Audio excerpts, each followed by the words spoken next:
Hello दोस्तों। First of all मैं आपके सामने दो सेंटेंसेस प्रेजेंट कर रहा हूं। The first sentence is somebody may have murdered him and the second one is somebody might have murdered him. Now the question is कि इन दोनों सेंटेंसेस में डिफरेंस क्या है। क्या कहा? मे और माइट का डिफरेंस है। बिल्कुल सही कहा आपने। जो आपको दिखाई दे रहा है कि एक सेंटेंस में मे का यूज हुआ है और दूसरों में माइट का यूज हुआ है, लेकिन क्वेश्चन ये है कि दोनों के मीनिंग में क्या डिफरेंस है, दोनों क्या रिप्रेजेंट कर रहे हैं, क्या बात कहना चाह रहे हैं। कुछ हिंट दूं आपको ताकि आप गैस कर सके। इनमें से किसी एक सेंटेंस में मर्डर हो चुका है, शायद मर्डर नहीं हुआ है, या मर्डर बिल्कुल भी नहीं हुआ है, या हो सकता है कि मर्डर नहीं हुआ है। ये तो एक मिस्ट्री हो गई भाई। पहले आपको सीखना होगा मे और माइट का यूज, सही यूज। वीडियो के लास्ट तक जरूर बने रहिए, वीडियो को लास्ट तक जरूर देखिए, तभी ये मिस्ट्री आपके सॉल्व हो सकती है। तो दोस्तों, welcome to my channel English with Ritesh Poonia. और अगर अभी तक आपने चैनल को सब्सक्राइब नहीं किया, you are requested to subscribe the channel. दोस्तों, सबसे पहले हम यूज सीखेंगे मे का। सबसे पहले तो बात करते हैं कुछ कॉमन यूज की, मे के कॉमन यूज की। कॉमन यूज जो मे का है, जो आप बरसों से करते आ रहे हैं, जब आप स्कूल में थे, या जो बच्चे अभी भी स्कूल में हैं, पढ़ रहे हैं, क्लास में जो वो एंट्री लेते हैं तो क्या पूछते हैं? सर क्या मैं अंदर आ जाऊं? मैं आई कम इन सर? मे से जब भी आप कोई परमिशन लेते हैं तो उसमें एक विनम्रता, एक पोलाइटनेस झलकती है। May I take your pen please? क्या मैं आपका पेन ले सकता हूं? Doctor, may the patient take a glass of juice? क्या पेशेंट एक ग्लास जूस ले सकता है डॉक्टर? मे का दूसरा यूज है पॉसिबिलिटी। पॉसिबिलिटी जिसे हम हिंदी में कहते हैं संभावना। कैसी संभावना? किसी भी काम के होने या ना होने की 50-50% संभावना। संभव है कि वो काम हो भी जाए और संभव है कि वो काम ना हो। कोई मैच चल रहा है कि संभव है कि ये टीम भी जीत सकती है, ये भी जीत सकती है, कोई भी टीम जीत सकती है। तो पॉसिबिलिटी 50% की। ही मे कम टुडे, संभावना है नहीं भी आ सकता है और आ भी सकता है। ना आप उसके आने के लिए श्योरिटी के साथ कह रहे हैं और ना उसके ना आने की बात आप कह रहे हैं श्योरिटी के साथ। आप कह रहे हो सकता है वो आ जाए, शायद वो आ जाए। ही मे कम, पॉसिबिलिटी। बादल कभी छा रहे हैं, कभी धूप निकल जाती है, तो हो सकता है बारिश हो जाए, हो सकता है बारिश ना हो, शायद बारिश हो जाए। संभावना, इट माइट रेन।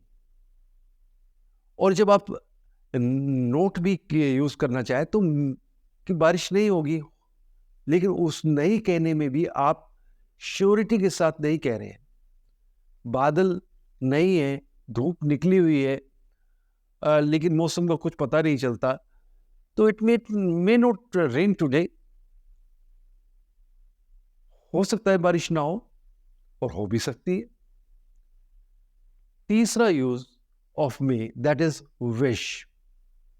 जब आप कोई इच्छा व्यक्त करते हैं, अपनी इच्छा बताते हैं, अपनी अभिलाषा बताते हैं या आशीर्वाद देते हैं, तो हम उसे मे के माध्यम से देते हैं। मे गॉड ब्लेस यू। हम मे हटा देते, कई बार कहते थे गॉड ब्लेस यू, लेकिन वो पूरा होता है may God bless you. May you live long, may you stand first in your class, may you be blessed with a child. May का fourth common use, that is purpose, यानी उद्देश्य। मैं मेहनत कर रहा हूं ताकि मैं सफल हो जाऊं। यहाँ दो सेंटेंसेस है।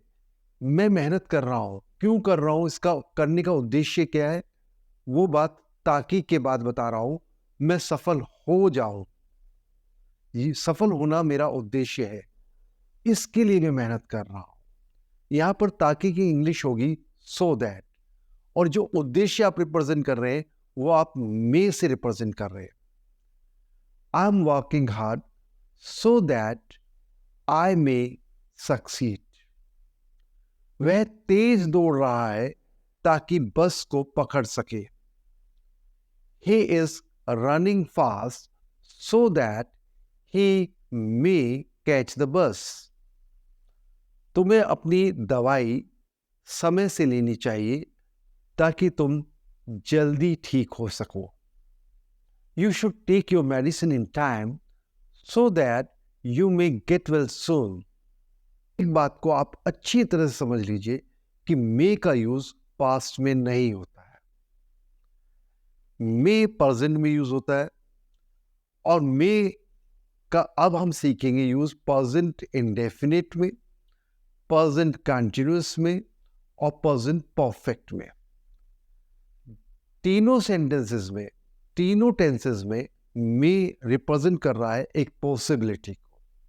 और कैसी पॉसिबिलिटी? 50% वाली पॉसिबिलिटी। शायद ये काम हो जाए, शायद ना हो। ही मे कम, ये सेंटेंस है प्रेजेंट इंडेफिनिट में।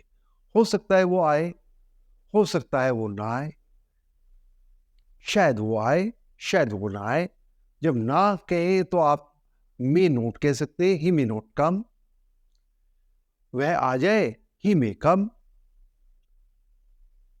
हो सकता है वो आ रहा हो, शायद वो आ रहा हो। Present continuous, he may be coming. May के बाद बी लाएंगे और फिर वर्ब की फर्स्ट फॉर्म के साथ ING. He may be coming, 50% की पॉसिबिलिटी है।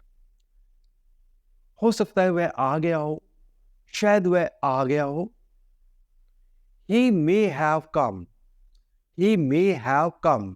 मे के बाद हैव और हैव के बाद वर्ब की third form present perfect tense. अब बात करते हैं हम माइट की। इससे पहले कि मैं आपके सामने माइट का यूज बताऊं, एक सेंटेंस आपके स्क्रीन पर है।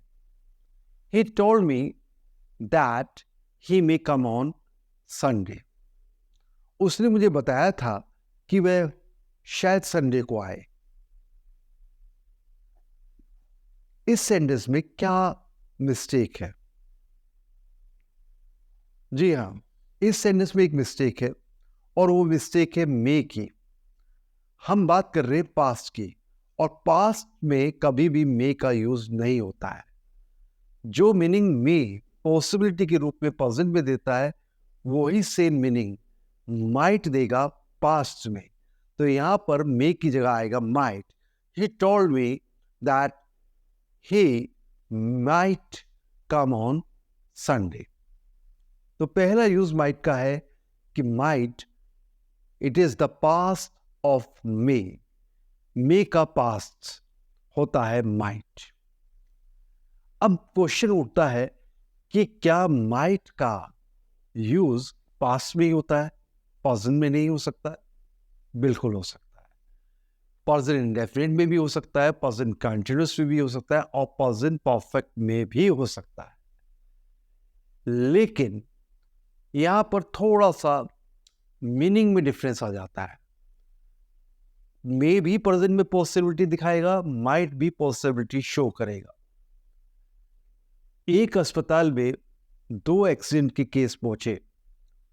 एक पेशेंट को देखकर डॉक्टर ने कहा कि द पेशेंट मे सर्वाइव। मरीज के साथ जो लोग आए थे वो बड़े खुश हुए। दूसरे मरीज को देखकर डॉक्टर ने कहा कि द पेशेंट माइट सर्वाइव। यहां पर जब उस मरीज के साथ आए उसके रिलेटिव्स ने बात सुनी तो वो बहुत दुखी हो गए, कुछ लोग तो रोने भी लगे। तो दोनों में मे और माइट का डिफरेंस है। दोनों ही पॉसिबिलिटी शो कर रहे हैं। लेकिन जब आप मे का यूज करते हैं दैट मीन्स कि it has the possibility of 50%। लेकिन जब आप माइट का यूज करते हैं प्रेजेंट में तो वहां पर पॉसिबिलिटी होती है लेकिन ना के बराबर, बहुत थोड़ी सी रिमोट पॉसिबिलिटी, बहुत कम, लगभग ना के बराबर। लेकिन जब आप उद्देश्य में यूज करते हैं, पर्पस में यूज करते हैं कि आई am working very hard so that I may succeed, तो यहां पर आप पूरी तरह से मे की जगह माइट को यूज कर सकते हैं। मीनिंग में कोई डिफरेंस नहीं होगा, इक्विवेलेंट है, both are equivalent. I am working hard so that I might succeed, he is working hard so that he may succeed, meaning same है। अगर आप प्रेजेंट में यूज करते हैं, प्रेजेंट इंडेफिनिट में ही मे कम, शायद वह आ जाए। लेकिन आप मे की जगह आप प्रेजेंट में यूज करते हैं माइट का, ही माइट कम, तो संभावना है लेकिन कैसी, ना के बराबर, मुश्किल से ना के बराबर, शायद ही वो आए। धूप निकली हुई है, दूर दूर तक बादल नजर नहीं आ रहे, इट माइट रेन, तो शायद ही बारिश हो, ना के बराबर संभावना है बारिश होने की। अगर आप इसे कंटिन्यूस में कहते हैं इसी बात को, ही माइट बी कमिंग, तो इसका मतलब है वो शायद ही आ रहा होगा, वो नहीं आ रहा होगा। वो सेंटेंसेस स्टार्टिंग में आपके सामने थे, somebody may have murdered him, present perfect का सेंटेंस है, तो इसका मतलब यह कि वो आदमी दिखाई नहीं दे रहा बहुत दिनों से। तो हो सकता है आप संभावना व्यक्त कर रहे हो कि भाई किसी ने उसका मर्डर कर दिया होगा, शायद किसी ने उसको मार दिया हो, लेकिन ये पॉसिबिलिटी है कि ना भी मारा हो। तो दैट इज आपकी एक पॉसिबिलिटी आप रिप्रेजेंट कर रहे हैं, शो कर रहे हैं, बता रहे हैं कि क्या संभावना हो सकती है। वो जिंदा भी हो सकता है और जिंदा नहीं भी हो सकता है, यू आर नॉट श्योर। उसके जीने और मरने के लिए दोनों कंडीशन में आप you are not sure. somebody might have murdered him, ये भी प्रेजेंट परफेक्ट का सेंटेंस है। तो इसका मतलब ये बात तो श्योर है कि वो जिंदा है। फिर माइट का यूज क्यों किया, तो इसे कुछ ऐसे समझिए, जब माइट के साथ आप हैव लगाते हैं और वर्ब की थर्ड फॉर्म यानी प्रेजेंट परफेक्ट में यूज करते हैं, तो इसका मतलब यह है कि कोई काम होते होते रह गया, काम होने ही वाला था कि हुआ नहीं। किसी ने चाकू लेकर उस पर अटैक किया, हो सकता है पुलिस ने आके उससे बचा लिया हो, या लोगों की भीड़ ने उससे बचा लिया हो, या वो खुद भागकर बच गया हो, या हो सकता है चाकू उसको लग गया हो लेकिन डॉक्टर्स ने उसे बचा लिया हो। यानी वो मर जाता, वो मार दिया जाता, लेकिन वो मारा नहीं गया, वो काम होते होते रह गया। तो that means you are sure, वो आपके सामने है। वो कह सकता है कि somebody might have murdered me, किसी ने मुझे मार ही दिया होता। आप एक्सीडेंट से बचकर कोई आया है तो वो कह सकता है कि आई माइट हैव डाइड, मैं तो मर ही गया होता। तो इसका मतलब मरा नहीं है, तभी जिंदा है, तभी तो वो सेंटेंस वो खुद बोल रहा है, आई माइट हैव डाइड। तो कोई काम होते होते रह गया, तो आप माइट के बाद हैव का यूज करेंगे। तो दोस्तों मिस्ट्री सोल्व हो चुकी है, रिजोल्व हो चुकी है। आई जस्ट होप कि इस वीडियो से आपको मे और माइट का डिफरेंस समझ में आ गया होगा। मे का करेक्ट यूज आप समझ गए होंगे, माइट का करेक्ट यूज आप समझ चुके होंगे। दोस्तों अगर इस वीडियो ने आपको किसी भी तरह से कोई वैल्यू आपकी नॉलेज में, आपकी इंफॉर्मेशन में ऐड की है, तो don't forget to like the video and share the video. और अगर आपका कोई सजेशन है या किसी पार्टिकुलर टॉपिक पर आप कोई वीडियो चाहते हैं, तो डोंट फॉरगेट टू कमेंट। मिलता हूँ अगले वीडियो में। Till then keep learning, bye.